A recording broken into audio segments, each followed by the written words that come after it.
her daughter was healed from that very hour. Regaiti namati baba tinokutendai panzvimbo ino mangwanani ano.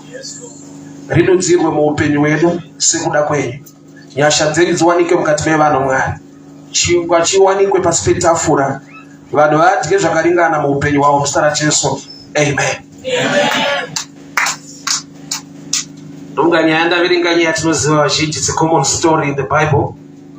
Pana amai vaenda kuna Jesu nekuda kwedambudziko remwanasikana wavo. Havana kuenda naye, but ivo vakangosimuka ndokubva vaenda. Variko chinonditaridza kuti mai ava vari mature a little bit ndechekuti vakagona kunotisa kuti chiri kuitika pamwana uyu hakusi kufunga kwake, hakusi kusarongeka kwake, but she is possessed by a demon. Vazhinji pane patinogona kuona kuti munhu ane demon kana anamatirwa ramanifesta, but there are some who are mature who can tell pasina prayer, ingori character kuti izvi mweya izvi. So this kind of a mother ndi mai vakura mukunamata havana all the power of the grace to cast away the demon, but vane the ability to tell kuti this is a demon. So havana kunetsana nemwana wavo, havana kugara naye pasi kuti akuenda kwaJesu nekuti dzimwe nguva aigona kuramba kana kuresiswa kuenda naye, but vakangosimuka chinyararire ndokuziva kuti dambudziko remwana wangu mweya wechina. Saka hapana pandingagara naye pasi tikaonesana tikawirirana nokuti dhimoni riri maari haridiwo kudzingwa. So ndokubva vangorosumuka ndokunanga kuna Jesu nekuda kwedambudziko remwana wavo. Vachema vachiti, Son of David, have mercy on me. But vadzidzi vari kuenda kuna Jesu vachiti, Ishe mudzingei, she is crying after us. But machemero avo ndaanzwa vati son of, not sons, son of David, kurova munhu mumwe chete. But kune vazhinji vari kunzwa sekunge vari kuchemera kwavari. And she is crying after us, but she was crying after Jesus. Danger ndeyekuti unogona kupindurwa nevanhu Mwari asati apindura nyaya yako. Unogona kugamuchirwa nevanhu nekuda kwemafungiro avo Mwari vasati vagamuchira nyaya yako. But inofanira kuti Jesu haana kutora idea yemadisciples. Vadzidzi vake vanofanirwa kudzidza kwaari, but vanga vapa level yekuda kumudzidzisawo nekumuudza zvekuita. So there are times tine vanhu vakadaro mulife, pane nguva yekuti agone kugara pasi adzidze. Kune vanhu vekuti angatodawo kudzidzisa, but iye ari munhu anofanirwa kunge achidzidza. I've seen people vanhu vakadaro vekuti paanofanirwa kunge achidzidza ndianenge achitotaurisa zvisingaiti. Zvekuti vanoda kumudzidzisa vanotoshaya space mukana kuti tomudzidzisa sei, why mari mune full of I know. So vaenda kuna Jesu vakati, Ishe mudzingei, she is crying after us. Bible rangu rinoti Jesu wakazodza kudzikinurwa vakatapwa. So he's anointed to cast away devils, but he's being followed by people vari kuramba chaakazodzerwa. Tine vanhu vekuti they are in the church but they fight the anointing in the church. Let me warn you, kuchechi hapasi kudenga. Kuchechi panyika ende kune vanhu vakasiyana siyana. Kuchechi kwakafanira kuchipatara tinouya tine zvirwere zvakasiyana siyana. Kuchipatara vazhinji varwere vatinogona kugamuchirana navo varwere vekuti akakuwara gumbo, akakuwara roko, ane pfungwa dzisiri kuita musha, ari dangerous, iye ari murwere. So there are times yekuti pane kuti mai ava nyaya yavo igamuchirwe zvakanaka, pane vadzidzi vari kuti aiva anofanirwa kudzingwa munhu Jesu awe. Ichokwadi kuti pane chinofanirwa kudzingwa, kwete amai avo but dhimoni.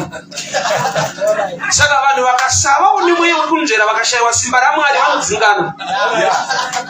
Pane kuti padzingwe mweya wechina pari kudzingwa munhu nemweya wacho.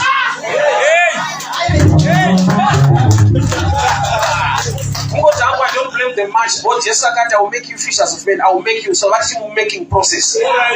Sakavareta oma era. Rikandi kudzamanga. Ukaona munhu abuda michechi anamuditsana naMwari anetsana nevanhu. Hakuna nokuda michechi nokuti Mwari ari kunetsa asi kukomborera asi raita. Ukaona munhu atongobuda mumwe munhu. But inyaya yekuti haana kumachiwa kuziva kuti ndakainga Mwari kwete vanhu. Muchechi munonyeyiwa munhu, muchechi munotsongerwa munhu. Why? Nokuti inzvimbo ine vanhu. Tese tinodawo nyasha nekukura. So amai ava vakanzwisisa kuti nyange varume ava vari kundiresista but ndainga Jesu. Akainga Mwari haanei nekuti vanhu vanoti kudii. Kana vakataura pamusoro pewivhi yako kana bhutsi yako, wakainga Mwari kwete vanhu. Vanhu inecha yavo vanotaura. ufunge vanhu vanokuvengera kuwana, vanhu vanokuvengera futi kushaya. Saka ushandika ungadiwe nepapi, because kana uri wekushaya unotovengwa. Ukawana futi vanotokuvenga futi. Vauti ndiyakutipedza yakaromba akazodii unenge wakuwana. Ukashaya achatodaira kana phone call yako. Wakakusvika zvokuti ukafonera munhu haakuti mangwana anokuti ndau. Because vane pfungwa yekuti unoda kupera. Hauna call inotrustika kuti ungangofonawo zvokuti tingokwatisana. Vanotosuspecta kuti pane chiri kutsvaka. So amai ava pane chikwata chiri kuda kuti vadzingwe. Ivo havanei nacho. Why? Nokuti vanoziva kuti dambudziko rangu rinogonekwa naJesu kwete nevakomana avo. Anogona dambudziko rako ndiKristu kwete munhu. So kana wakaita Mwari kutaura kwevanhu haisi nyaya. So ndinofara kuti mai ava vakaramba varipo. Vakaramba vari mutsoka dzaKristu kuti Ishe ndiwanireiwo nyasha. Asi Bhaibheri robva rati he answered her not a word. Nobody challenge iriko here nguva yekuti Mwari haapindure. Apa ndanzwa kuti he answered her not a word. Mukadzi haana kubva kuti Jesu wakanyarara. Ko sei Jesu wanyarara? Rega nditaure chinhu kuna vanhu vari machuwa. Kunyarara kutaura. I'll give you an example. Ukapimba musikana akaramba akanyarara, ane zvaari kutotaura. Zvokuti ukazomutendera kutaura unoti dai anga aramba akanyarara. Which means kunyarara kutaura. Learn to respect kumwe kungonyarara. So imese say wanyarara. Our God is a jealous God. Tine vanhu vanouya kwaari nokuti vane problem vakada kusorofwa. But kune vanhu vanouya kwaari nokuti ndiye Mwari. And havana plan B. So the only way to prove kuti wauya kwandiri hauna kunguka uchaenda akanyarara akuti haanda akunotsvaga zvimwe unoramba uripo. So munguva yekunyararirwa vakaramba varipo. Jesu ndobva azotaura manje.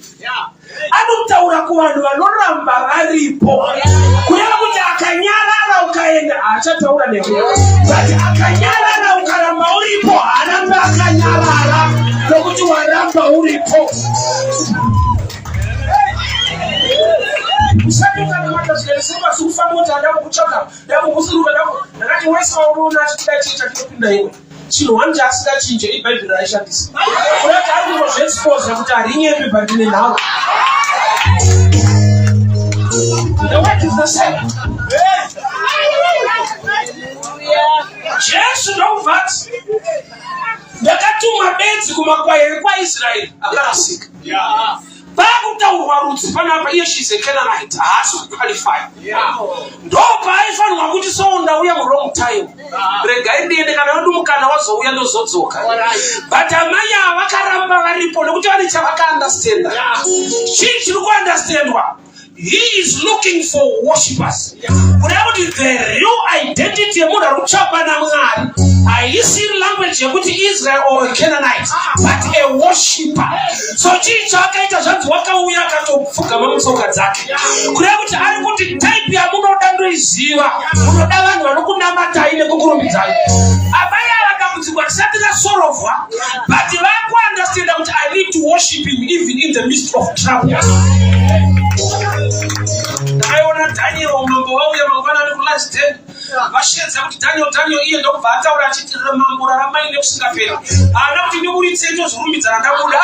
Akatanga kuona respect kupa mambo mambo raramai nekusingaperi. He was in the midst of the lions, but ari kuti I need to praise the king. So amai avauya vawira mutsoka. Pavangouya vakawira mutsoka vatova type yerudzi runodiwa. Kuti by revelation akaziva kuti haisi nyaya yekuti muJudha muIsraeri kana tukurudzinyi, but vese vanomunamata mumweya nemuzvokwadi. So akauya mukadzi ndokubva awira mutsoka. Yesu ndokubva ataura mamwe mashoko ari a bit strange. Ari kuudzwa munhu akapfugama, ari kumunamata kuti handingatori chingwa chevana izvi ndopakumbwa. That statement ukainzwa nenzeve chete usina a deep revelation, that's an insult. In other words, vadzidzi nofunga vakatombokwenya kuti patatadzingwe tatatotraya apa kushaudwa. Jesu wacho anenge atori wese akutomufananidza nembwa. But mashoko iwaya akaita kuti amai avanzwe kuti yes. Yes, Lord. Even the little dogs, they eat the crumbs. But yes, I'm in agreement in this statement. Kana wa machua uneta agree let's get it with them. Why no go to one man's hero anosiana ne hapo. E machua believe ani shinusha anu farira no kutenda. Shokuti gatiki wakashona bano tikukwiti so. And that is what we kwiti na mare. Bobo wangu kumshatiri wafana so right na kiza. Right wakarwara vaishira kubayo ma Jackson. Unozwa chitasi kana piwa ma injection so. Hadi later mushi. Vaishifarira. Isiri wafana ma tete ndamchebera chifarira kubayiwa. Why because kanori mwana mbiki au respect medication. Unongochi go focus apa kuti Jackson rino baya. Au unafungwa kuti Jackson rino rapa. Saka mukuru anoziva kuti rino rapa anorida. Mudiki anoziva kuti rino baya anorimaka. Gamba resava kupura vanoda. But nzira iri kushandiswa is only for the mature. Abazangu na wewe kutamata mwari tikasakura pakunzwa nepakuziva Mwari. Tinopotsana nemidana iri pachena. Nokuti blessing yamaya yakauya nokuti vakagona kuinterpreta message. Ndokuti vati ingaoni mwanana dzinotya. Kurati kana mandiita imbwa nokuti visa pa program benefit. I can still benefit but still under the table. Mashoko iwaya aigona kuita kuti mwasuluke pachena. Kutayo kana makudaro alikati bova mukati tupe but maya vakati chokwadishe. Kana ndaku class yekuti ndaimbwa chandinoziva pachingwa ndiripo nokuti chingwa chacho chine tsika yekuti kana chaiswa patafura chinododa kuti chienda pasi. Saka my position ndo yakundipa kubenefita. Inamba wetu kana pajesu ari kuwapa picture kuti amai mauya kuzotsvaga zvinhu zvamusingafanirwa kutsvaga zvinofanirwa kukutsvagai kana muri pa right place. Unoziva kuti nyangwe Zakeyo aitsvaga kuda kuona Jesu but andinoziva kuti Jesu ndiye aida kuona Zakeyo. I'll prove to you kuti sei Jesu ndiye aida kuona Zakeyo. Zakeyo adziviswa nevanhu kuona Jesu haana kushedzera kuti Ishe vari kundidzivisa kana kuti Ishe ndakumhanya kumberi kuti onani. Akasunduruka pavanhu akamhanya akandokwira muti womuonde. Jesu ndobva aenda direction yaenda Zakeyo. That's Luke 19. Zakeyo haana kuti kuna Jesu vari kundidzivisa kwandine shungu. Akabva pavanhu ndokubva aenda kwaakaenda akandokwira mumuti. Chii chakaita kuti Jesu aende kune muti iwoyo? Kureva kuti Jesu ndiye ari kutomutsvaka. Ende Jesu achitosvika pamuti haana kubvunza vanhu kuti ndiye anoyi. Kureva kuti ndine zita remunhu wandiri kutsvaka ndiri kuda mutadzi anonzi Zakeyo. Nokuti iye wakasiya denga rake achifambira vatadzi vari panyika. So ndokubva amuti buruka tiende kumba. Prophetically Jesu unechaanoziva kuti nyaya Zakeyo haisiye panze ndeyekumba. Nokuti kana ari panze munhu ati right ada kundiona. But kana ari mumba ndoba achataura chokwadi kuti ndine mari dzevanhu dzandakaba. Kuti inside mukati make ndokusina kuita zvakanaka. No wonder even the type of tree yaakandokwira was a shadow picture of his character. Nokuti kana ari maonde anenge akatsvuka kunze but akaipa mukati. Saka Jesu paanoti buruka tiende kumba ari kuti the tree resemble what you are. Kashindi paunonamata Mwari havanyatso concentrate nezvawataura vanoconcentrate nechiri kutaura. Matthew 6 verse 6 inoti kana makunyengetera ndai pakavanda muvhareto Mwari anoona. Instead yekuti riti Mwari anonzwa inoti the God who sees. Sei vachiona nokuti chiri kutaura chine nyaya kudarika zviri kutaurwa. Komana akapfimba musikana kana akatomudza kuda kuroora unasvika kuroorwa. Kufunga kwake sei achiramba kuroorwa nemunhu ari kumupfimba iye achida kuroorwa. Kureva kuti haanzwi mashoko ari kutaurwa anotarisa chiri kutaura. Why? Because ukadzoka after 2 years unosvika akaroorwa neumwe but akaramba kuroorwa newe kuti airamba chaitaura kwete zvaitaura.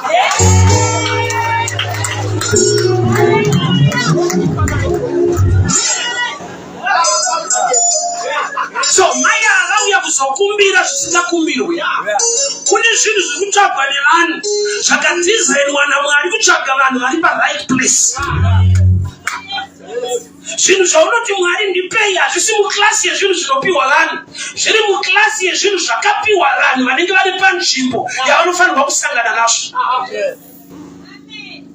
Kana iri mbwanana ngaiende pasi petafura kutafura. Kurata amaya vari kutsvaka healing yemwanasikana wavo. Yeti healing yemwanasikana wavo yakarongwa kare kana vaenda right place under the table. Pane problem nevanhu ndepe is really not under. Vazhinji vese tinoda kuva pai pamusoro. Is really kuti under. That's a picture of submission. Kuzvideredza kugonawo kushanda uri pasi pomwe munhu. David was anointed by God to take over. Basa raitwa na Saul the king.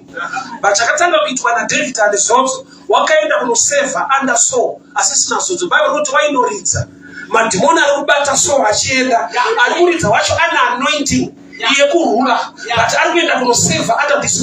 Sei Mwari vatendera David kuseva under Saul iwo vamuzodza to rule.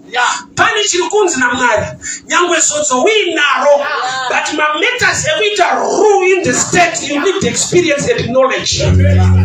Zodzo riripo but pakashaika ruzivo pane disaster. Vanhu vamubasa kusvika pareiki kuona pane mota iripo inototi nokasika kusvika but problem mota ine mabreki. Unoshedzera kuti kunonoka kuri nani. It's better to be late than to be the late. Why? Because hapana control, hapana discipline. So David vari kuseva under Saul nobody got an opportunity to learn. Is really not under. No akaita kuti murume anonzi Naamani agone kusangana nehealing yake. He was a commander. Profession yake. Commander by nature, he gives people commands. Yes, Peter. But chakaita kuti anoporeswa kuSamaria, he was commanded by a servant girl kuti endai kwedu Samaria. Kuti Dera akagona kuzvideredza akaporeswa. So there are things in the kingdom of God zvakaitwa pa submission, pa humility. Whether ukasvika ku fasting or ku prayer zviko. Bible rangu Jesu atara na Peter not I give you the keys of the kingdom. Kuna kuti kune madoors akawanda ine makiya apindirana. Pane panoda kuti munhu ave under the table. Kana akadiya chiwanike usiri under. Unazoona kuti aseve Elisha agari mwana kuna Elijah. There were other sons of prophets. Zvekuti vipari kuenda achida kundoendeswa kudenga naMwari. Other sons of prophets were following at a distance. Chakaita kuti keep a distance. Ndinyaya yekuti havadi kuseva. They want the title. They want the grace. They don't want to save under the grace. That's why Elisha waidurura mvura pamaoko aElijah. But kwaiva the sons of prophets. Vasina kuti vadurura mvura. But vanongoda that name, that title. Kuti we are sons of prophets. Saka kuti zvoona kuti kune vanhu vane matitles but vasina a mantle or the anointing. Why? Nekuti the anointing flows in service.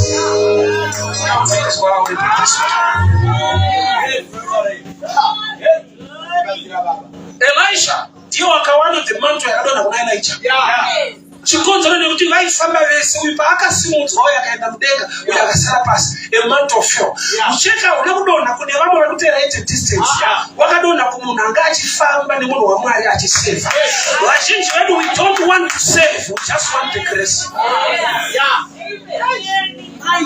Why? Nokuti mu common sense dzako kuseva unofunga kuti kuitiswa. Hama dzangu kana takunamata suspend the carnal mindset even in spiritual understanding.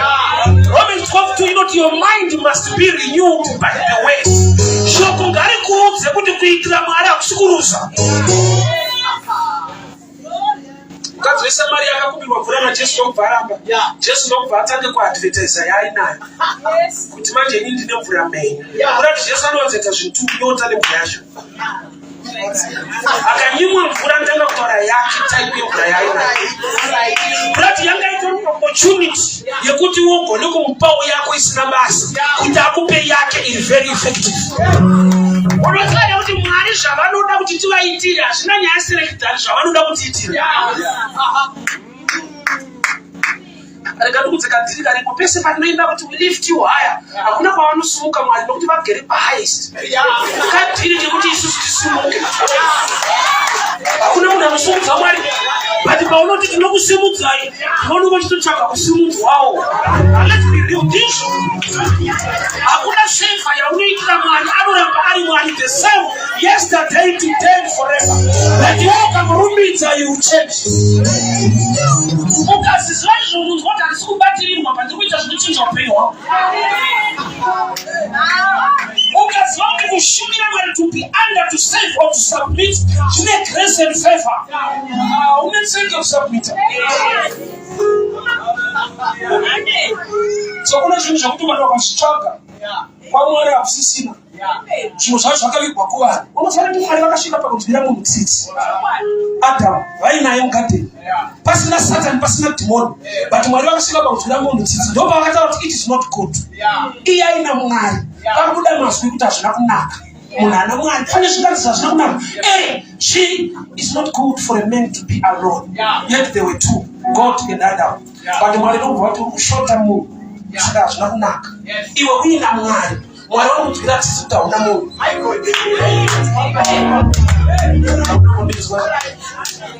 Mwali vanosvika kuti vakakuona nemana matira unoita neukama uina unawo vanokutira tsitsa chetu kuti washota munhu mwari unaibati nawo.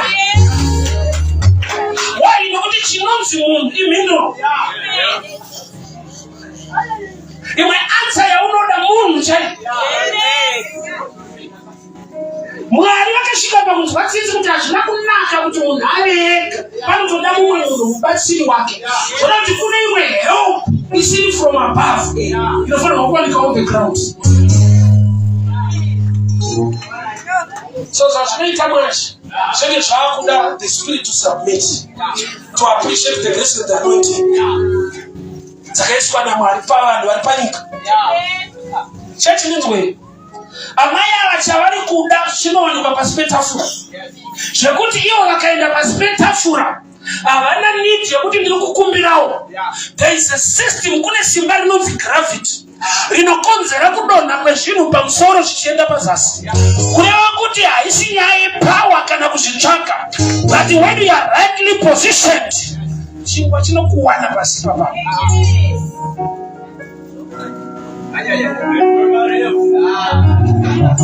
To be under, sometimes it means to be under a certain assignment. Chawakanzi na Mwari ita. I'll give you one testimony. The life yangu. Mwari vandita mvangeri mastritso. Ndiri pasi penyasha dzekushumira Mwari. Pane chinhu chiri outstanding chavakaita muupenyu hwangu chinongowanikwa beti ikoko. Handina kubvira ndachitsvagira kuprayer kana kufasting kana kupi. It's good to pray and fast. But because I was ministering under the instruction yaMwari to go and win souls, somebody phoned me. Ndobva ndibvunza kuti unogara kupi? Ndakagara kuWaterfalls. Kumba kwenyu ndikatayo that you need your own place. Kwenyadzi maende right. One place. Aringotaura zvikanzi I come to my office. Ndobata driver tikaenda kutown. Tasvika kuoffice kwake. Zvikanditora secretary nesecurity endai kuBorodale kuCrow. Pane mastand 3 aripo munosarudza yamuri kuda. Ouya tisaine madocument achotizi. The man is a Seventh-day Adventist. Akatondiudza kuti ende chechi haitende zvimwe zvese izvi. But Mwari vati ndikuropafadza. Mandiziva kupi zvikanzi I've been following you preaching in the streets. My video ndinawo panapa. And bless her. So I need to change your life. Hakuna mananga ashumira kuti msamire ngerere tichiro chama zudi tiro Mwari. When you are under, the bread will fall. Chingwa chinodo. But to be under, signori, why you don't know that? It's not easy. I remember my friends, and I don't know what to go. We're going to go down the councillors. But you don't know the councillor. How does it? So, Makisa. Kushumira Mwari. That's what? To be under the table. Pese panudu na blessing yako. Satana hakusiye kuti pasi petafura mseye achi. Bible rangu rinoti unogadzika tafura pamberi pavadzivisi. Pese pane tafura pane vadzivisi. Why? Because unoti ukabenefita. Pese pane blessing yako pane attack. Saka kudamuziva kuti kana mukandirwisa mukadii ndichashumira Mwari zvakadaro. Pese pane favor yako apa nyara. Elisha Paakanzi wakumbira chichakaoma na Elijah. Chicha chakaoma kuti apiwe double portion. Anganzi ukandiona ndichienda, anoona asibofu. Saka chakaoma chiri kuti munaone. Waiziva prophetically kuti panosumuka champupiri pane ivhu rinosimuka. So pese pane champupiri munovhara meso. Yet condition yangu ukandiona. But kuti uchiona une jecha nemafu. Bantu mudamuna anozokuti handisikuda kuona jecha ndoda kuona zotsu. Kureva kuti pane zvinogona kusimuka zvinoda kukurwisa kugamuchira chinhu chako. Pasi petafura panoda vanhu vane boldness. Zvinonakidza chingwa chakudyika but hazvinakidze to be under. No, washazha kuita pasike uri pasi papa. Unowaneipa ura. Washazha wazvinani zvekuita. Aunzwe nechechi yako unongoramba uri ikoko. I've come to tell you this. Ufunge Mwari aite zvechechi machechi anoita zvaMwari. Baba noti miviri yadi temberi yaJehovha. You can be blessed in this place. Saini yekuti Mwari uri kukomborera ukanzi wamwe achipupura muchechi. Isaini yekuti Mwari ari kuita zvinhu nevamwe asati angotanga kuita newe chete. But muno mari kutoita. Ipa ndakafoira kwaonefu andakwanisa kublema maticha andakatadza kuwablema why because ndichidagara pasaidi pangu apakaita maei. Saka zviri pachena zvakatondiexposa kuti zvataidzidziswa zvinopasisa but zvaisvikira panatsano vanozviita madhini.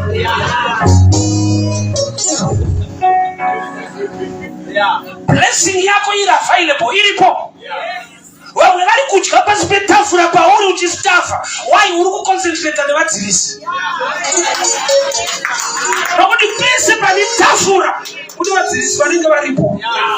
Wakaipa hazorori haregedze kuti hauraidzwa. The same devil anokunetsa usati warorwa.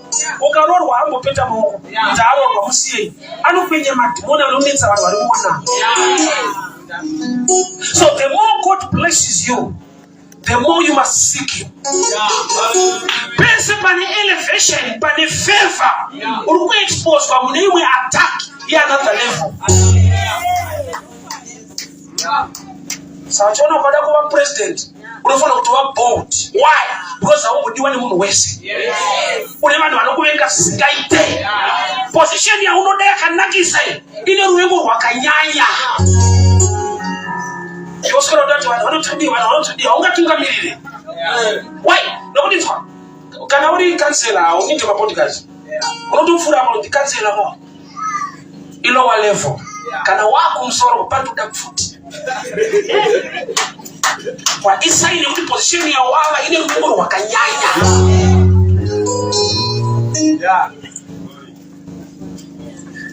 Anogadzika tafura pamberi pavadzivisi. Kurati vadzivisi vanonzotaimira matafura. So munhu anofanirwa kuenda pasi petafura. Favor ndeyekuti kana uri under vanogona kusaona kuti pane munhu. But chingwa chinongoziva kuti kune munhu ari kudya pasi. Let me give you this picture. Kana uri under the table, uri under tafura, uri pasi peshoko raMwari, uchiita zvinotaura Mwari. Kana vanhu vakasada kukuona, vakasada kukubatsira, vanokushamisika zvako zvichiendeka. Why? Because chingwa chinoonana newe pasi. Vari kudya havadi kukupa. Vati Mwari une nyasha dzekuti wateerera kuenda pasi petafura. Ane simba rinonzi gravity. Gravity haisi giving, this system inoita zviri pamusoro zviuye pasi. May God give you a system of provision. Isinei nekuti vanhu havakude. Vanhu ngavashamiswe Mwari akupawo chingwa wakusimba wakura. Vanhu vasingakude ngavanzwe kuti uri kutochata imba iri kutovakwa. Vasina chavakaronga kana kukupa. Why you are under the grace of God. Vasingakude variko but Mwari anokuda kana ariko chingwa unodya. Nokuti hazvidi simba. Bhabhuri rinototaura kuti chingwa chinodonha upiwe but chinodonha. Kune vanhu vekuti kukupa havadi but nyasha dzinongodonha zvakadaro. Be under a table and the bread will locate you. Pane pasi petafura paunofanirwa kuenda. Kwekuti vanhu vasingakude vachitokunyera vachitokuvenga. Why? Because kana imbwa iri pasi petafura vanhu vachidya patafura haioneki. Enda havaide because vakaiona vanoidzinga. So being under a table, uri under a covering, uri under the grace yekuti haudzingike but uripo. Wakamboenda muenvironment yausingadiwe. vanhu vakashamisika kuti newe uri pano wasvika sei. Why? Nokuti kuna Mwari anokukavha. Kana Mwari anokavha unofa hwako ukasvika pakuachiva zvinhu muupenyu. Zvekuti paunozokupura pawakabva ndizvo zvausingagoni. Saka wakasvika sei pano?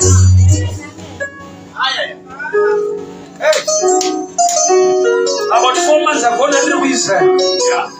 So now I'm back. Today we are South Africa. They come from South Africa. So I go discuss.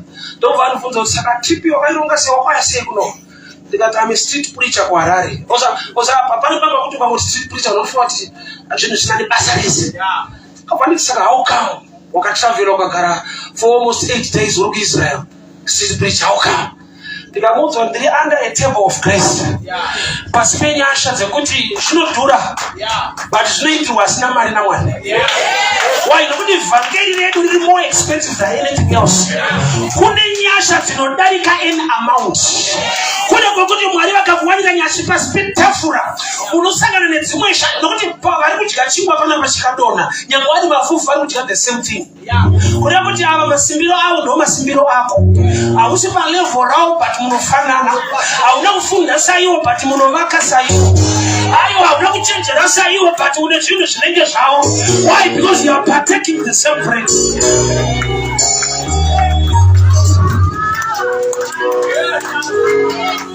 Somebody called me from Ireland. So I've been watching on Facebook. But I just want to bless you, Nate. Do you mind doing Israel? And this is your phone. Did you know? No, I've sent passport now and up to me as we'll meet Tel Aviv. Your visa is done.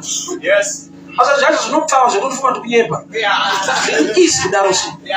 That is on foot attack with Zogataku, Siana, Pino, flight. Get my Costa Rica Maris 2.5 US.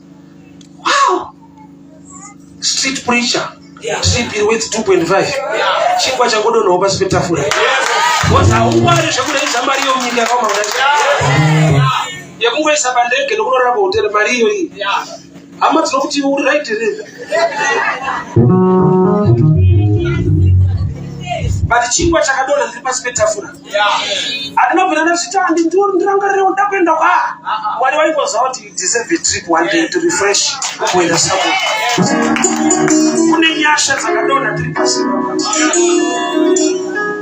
Bro, tafra yako may be assignment.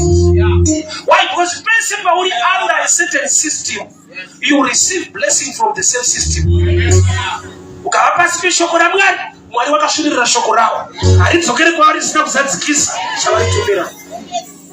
But tafura ili connected, the vadzirisi. Don't evangeli manjana. Alright. Urikuite ine vadzirisi. Urikuvaterera izvo kuikino wachingwa. Nokuti dambudziko remwana wako kuti ripere. Ndokunge mukana dzaenda pasi petafura. Iwo ukaterera vadzirisi. Unanga uine problem hiyo. Akashamba kuti kuna denda katsiterera akasiya zvekushumira. Dai tiri pama1. Adaenda kanzwa advice dzawo. Tawa kuti makisa usazodaro so parodi ere kuzodi. I'm not dating kupish. I don't think I'm dating pain. Can dating tonas as it tonas moves for India. You want to go to room up to our office. As some office. Even I don't want to Sadaro. I also want to visit an intimate. No problem in the moon. I don't go back to the advice. So can I show home? It's only a tamoro. Kubanana wane kutamba madipisi pa hivi. Ukaterera vadzirisi. Unofa uchingochinja matafura. Unofa uchingochaka maneshingwa. Kamba there is only one table meat for you. Ya unazara kuti blessing yako haisi kumshumiri wese wese. Ili kumshumira akatumwa na Mwari kushumira muupenyu wako. John chapter 9. Jesu akanyamavu akaisa meso yomwe murume bofu akamutenda unogeza kurwisisi lomo anakumutenda unogeza akataura the name of the river. Why? Because munhu akangoiswa ivhu kumeso chaangatoita kungotsvaga pane mvura ogeza. But say Jesu wakamenshena the name of the river. Bible rakunoti silomu zvinongoreva kuti to be sent kutumwa. Otherwise Jesu ari kuti zvandaita izvi nyangwe wasangana nemi unogona kuramba utori bofu kusvika waenda kune watakatuma concerning your issue. Kuna anonzi Siloam are sent not to cleanse you only.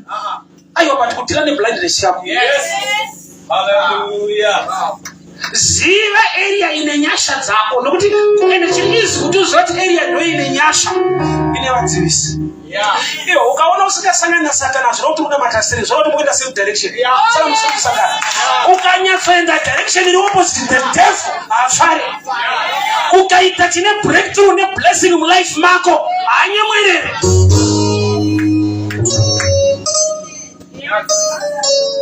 Exit 28 anapoa wakasafa shipwreck vakaenda paisland inonzi Malta vakutovesa huni vachidziya moto vaipa yakauya ikamonera ruoko rwaPaul kwete vamwe vanhu vesa.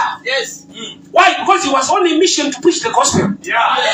Wakaipa akatozva kuti kuruma ava zvina basa but tikaruma uyu because uyu ndiye ane mission yebasa raMwari. So sign yekuti chamwari unacho dzinogara dzichimonera paruoko, but one thing I know, you can shake them. There is grace to shake the viper off.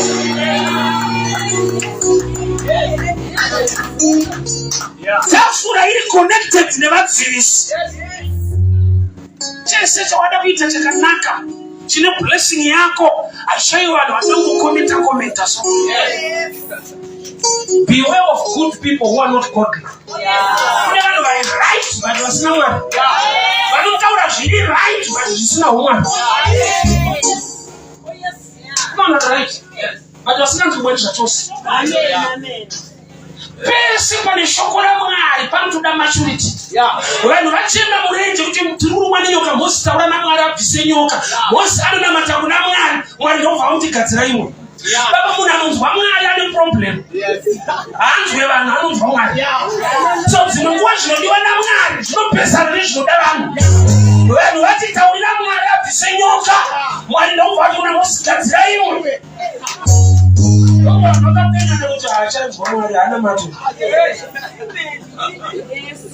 But zvinonzi vakatarisa nyoka yakagadzirwa yebronze vakarara.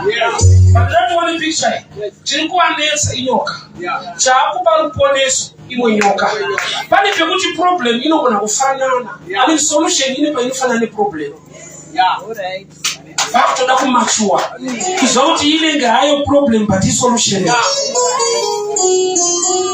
Alright, wanetsa watambudzika kudzoka wauya kuchechi shoko rokuparidzwa Mwari hakusiyawo madara anokupa financial kubudirira. Rapedza kurohwa iroro unozwa kuti yes tauya Mwari kuti atisimudze kunyika kwavanditsotsa vandivhara mari dzangu, asi Mwari anzavita sei anosimudza vanhu pava paiswa tswanda yekupedzisa shoma yasara. Wega unozoona kuti vanenge vakafanana. Unotorera padzi vamwe vanotorera mukati.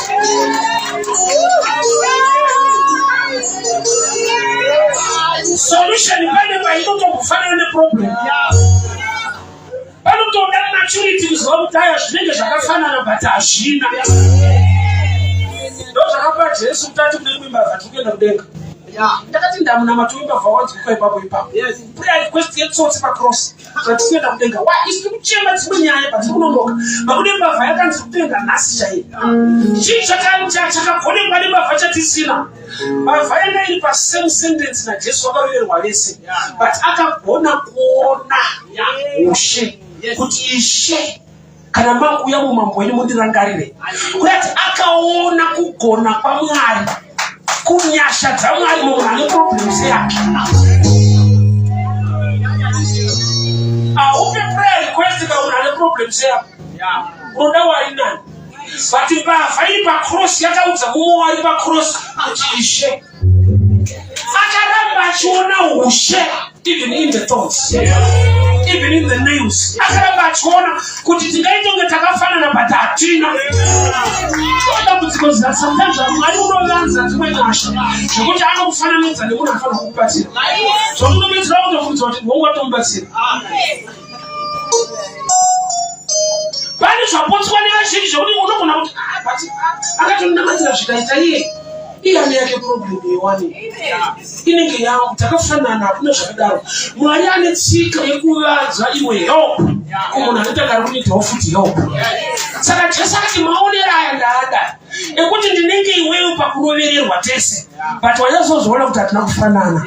Ndine nyasha dzandinadzo dzekukupa. Being under a table is not a boldness. Why? Because the table attracts vadzivishi. Panero pafadzo yako hapasindori kugara. Chinonzi chako chese chine kamwe resistance karipo. Kanoti inadzimai yako pandakavapfimba vakatonditi kwana, but ane vana 3 nakwana izvi. Aikurwa kutondapiwa nemwari, but hangosvika achiti it's okay, man of God. Kuti kwana munhu. Chinonzi chako hatina kuchimba kuda. Unoziva Jesu ndiye akatoka kudenga kuti atifire pacross. But pakaitwa maelections vakatovhotwa. Jesus or Barabbas. Denga radeclare kuti Jesu anoenda kunofira vanhu panyika. Nyika ikati hatiite izvozvo tonoita makwikwi. Anongofara kuti Jesu wanga watoriga kare muGetsemani because angatotora through prayer. Kuti baba mukombe kana zvichibvira muchitendera. I'm ready. That's why you need to be prayerful. Because zvinokukwikvidza kana usina prayer. Zvinenge zvine mabheta. Alright, I'll show you picture. Jesu omiswa apa, Barabbas omiswa. Barabbas imhonda anouraya vanhu. Jesu anoporesa vanhu. Ko mabanzi anofanira kuenda pacross ndiye anapo. Vanhu voti Jesu ngaaende, iye ane good record. Kurani vanhu vakatadza kuvhota. Zvinoitira munhu vati mbavhayo ngaidzoke itibire futi dzokoro rine simba. Barabbas airepa, kauya angorepa futi. Zvazviri pachena kuti vanhu vaitoda kuti Barabbas aende because he's a criminal. Kuti vanhu vakarasika zvokuti vakatoti right ngaafe. So tsingariponi. Tichichagonekwa power of prayer in Gethsemane. Ukashaiwa magano pfugama nekuchera pamberi pamwana, nyika inokurika iyi. Kuita rumbi rakafunda zvokuti unoshakuta kudza kuti kudii because madhikiri acho wanzwa nekwaita. Kosi dzacho waita, hauna imwe advice in the natural. Unogona, unotoziva basa, but hakuna mweya wacho pane spirit yekuti ikabata munhu. Even wakafunda, unoshayira basa kufunda, unonzwa kuti you are overqualified. Hatigone kukubhadhara. Warovha rakaremekedzwa. Haushandi kuti wakafunda. Mari yako inozokupa madhikiri ako hazvipindirani. Saka chiita rovha rakaremekedzwa. Attack you in life. People of God hear me very well. We need to know where the table is so we can go and submit. Kana taenda pasi tafura mwana wedu ha disappointed. Inga wani mwanana tinotya. But blessing ya unofanwa kuwana because you submit, because you are under. Varipa kusoro kana vakasakubata kana ukadza vane the issue of blood. Akaporeswa Jesu akabvunzwa ndiani andibata. Zvinoita here kuti munhu anowana mari dzawo dzasiri kuziyana naJesu wacho. That's why Jesu akabvunzwa kuti ndiani andibata. Yeti munhu wacho atopora. Sei agona kupora asiri kuzivana. Pane chiripo chaakagona kuita. Bible wrote she came from behind. Akabata the hem of the garment. Haugone kubata mukombero wakamira. Zvati wakapfugama. When you worship God, connect to the faith. Apatoke kuti ndiwani but ukaziva pekubata ende ukazvininipisa. Kune vanhu vazhinji vekuti they always kneel in front of somebody, but kana vaa behind they speak negative. Vanhu vese vanokubhiga kana zvakanaka ine kuti unenge uripo. Wazokubvunza paunenge usiri kuti vanoti kudini. So mukadzi ari kuzvininipisa auya from behind is a picture yemunhu wekuti wega ari kundiona noti haasi I need to worship him. Chinonzi anointing, chinonzi zodza ugone kuti fake. You can fake pastor, but you cannot fake the anointing of God. Unogona kutsotsa munhu waMwari but haugone kutsotsa Mwari wacho. Saka pane zvimwe zvaunogona kunamatira munhu waMwari achida kuti zvako zviite but hazviite. Why? Nokuti chinoita kuti zviite mweya waMwari. Mweya waMwari unoziva unyengeri nekuita kwako kwese. So pese paunopretenda una chaMwari chaunowana. Even munhu waMwari aine shungu yekuti zviite. Being under the table. Chingwa chine tsika yekupota chichidonha chichienda basa. yogara uri pasi. Being under uri pasi petafura haikutendere kungosimuka simuka. Why? Because ukangosuduruka kubva ipapo chingwa hachidonhe chichidaika chinodonha chidzikapo. Ukazvibvisa under the system wazvieliminata wega pablessing yebread. You must be under. Ukadzingwa basa uri mupurisa kana ukada kuzoita chipurisa chacho wakabuda basa, government haikurecognize. Ende vakaziva kuti wakadzingwa ndozvauri kuita unenge wakuti bogus. Hauna right mugovernment. Kureva kuti utova under. Kune murume akati I'm a man under authority with soldiers under me. Kureva you are supposed to be under to have authority. Kune blessing inouya because you are under. Mwanangu kumba kwatamba nzvimbo wafana so. Kana chobuda chenda kutaundi vese vanogona kushedzera vachitedzera zvinoita mwana wangu. Tati papai mutunzira machips vese vanodaro. But pandodzoka kumba nemachips manheru. Chokwadi ndechekuti havasi vese vanowawana. Hachinyanya kuti ndinonyima pazvingaita ndekunonoka dzimba dzavo vanga vashedzera machips manheru. So chandinoziva ndechekuti vari kukopa wangu ari under me. These ones they are not under my system. They are just copying. Uyo anowanira kuti mwana wangu vanoshaira kuti havasi vana vangu but vataura havo. Satana the Lord's prayer inotaka ichiti baba vedu vari kudenga. Hausi munamato wevanhu vane nzara chete, unamato wevana vaMwari. Kusati waenda to give us today our daily bread. Unofanira kuziva kuti mudhara wako here our father. That relationship ndio inobva yava key kuprovision. Ende kana wamwana une zvimwe zvausingakumbiri zvaunowana by right. Ine zvangaitirwa naMwari zvisina kuendera kuprayer. Kana kuti ndibaba wangu uye ndiMwari wakatendeka. Zvanondoti asi Mwari nyaya yevaitoiziva kuti ndiri kutozvida kuti kuzvifunga zvinezvi. Vanodaro nokuti ndiMwari. Be under a table. And the bread will fall. Vanhu vasingade vachinetsa vasingakufarire tafura inokuvanza. Vanozongoshandiswa kuti zvakanofambira sei. Asi muchikwata chedu takamudzinga masystems zvataibhenefita but tokunzwa kuti zvinhu zvake zviri kuita.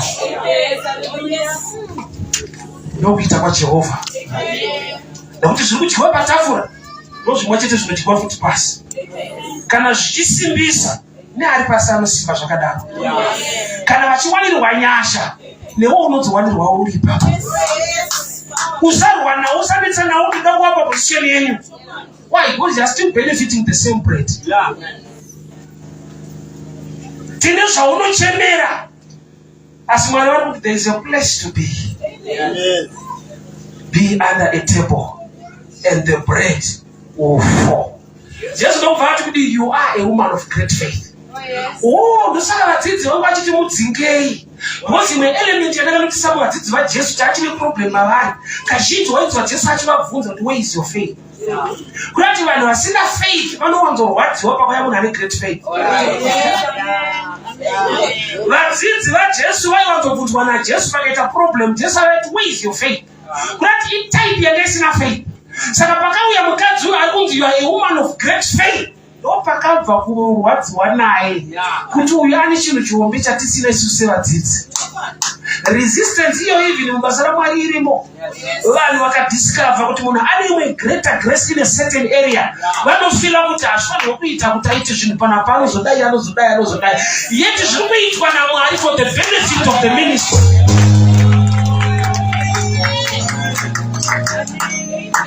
Havadi kuona munhu ane great faith. Because iwo haana faith yacho. Vari kutevera Jesu. Pese panoitika nyaya Jesu anongobvunza kuti where is your faith? Where is your faith? Saka pakazouya munhu asiri disciple asina title but ane the grace yefaith yavasina. Vanofila kuti aiwa pana sisiri secure pana munhu anoti expose. Learn to celebrate the gift in mune mumwe munhu. Why? Because jealous haigone kutora chine mumwe munhu. Jealous haigone kukupa zvine mumwe munhu. There's no point to be jealous. But when you celebrate, you can also benefit the gift here. Why? Nokuti Mwari wakaiunza nechikonzero from the body of Christ. Ndokumbira simuke chechi ndamanje. Unamato wako ni wako ndio wakuti Mwari. Ndipe ushindi ndiregere kufa pasi petafura. Ndinoprofita chingwa. Nzara ya winayo kana iri financial, nzara ya winayo kana iri relationship. Chingwa ishoko la Mwari. Mushoko la Mwari unopa wanano. Mushoko la Mwari unopa chekudya. Mushoko la Mwari ndiye anoti ndiri muridzi wesilver nendarama. Chingwa chauri kuexpecta kuti chidonde pasi petafura. Mwari anacho. The bread represents the weight, and in the weight there is everything that you need. Chiripo chete chiri kuti Mwari ndipe the boldness to be under the table. Mukupera kwaro rino gore ngachidone chingwa. Sefa ngaidone. Muchato ngaukuwane uri pasi penyasha idzodzo. Basa ngarikuwane uri pasi penyasha idzodzo. Utano hwako ngaudzorere patsvimbo uri pasi penyasha idzodzo. Ndinoprofita chingwa chakawanda chinodonha pasi petafura. Kuva navamwari vagone kugamuchira nekudya. Nokuti ndiMwari wanga. Let us begin to pray. Father, we thank you for your word. We thank you for your grace. We thank you for your favor. Tipanira nyasha Baba. Tirekere kumpa patafura. Tirekere kumpa pasi petafura. Pasi penyasha zenyu. Under this ministry, under this vision, Father patafura, ye light of Christ ministries, Gachidone chingwa, Michato gaidone, Betaura fepa na taura nyasha, Marishi chingai batike, chingwa pasi petafura, kuadalenyu Mwari, wali under this ministry, wali kusefa mbasalenyu, inotaura Mwari wakatendeka, chingwa, inukudena Baba, the spirit of barrenness, I resist you, I reject you now. In the mighty name of Jesus. In the mighty name of Jesus. The fruit of the womb. The fruit of the womb.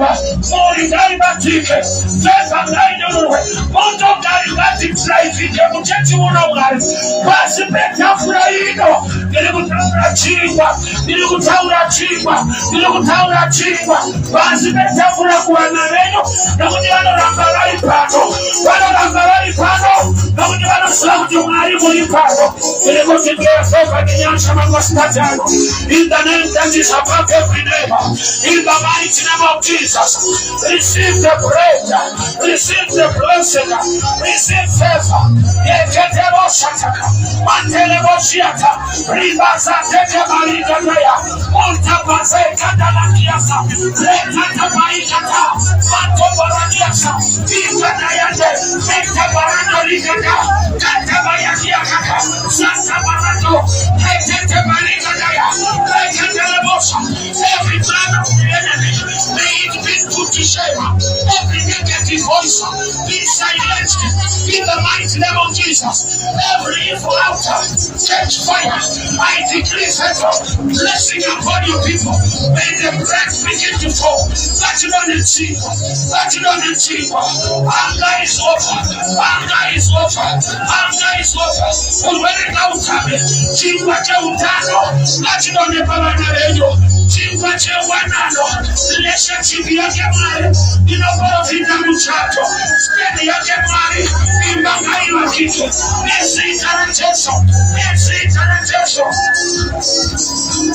Father, we thank you, we give you glory, and we bless your name. In the mighty name of Jesus, amen and amen. Thank you so much. God bless you.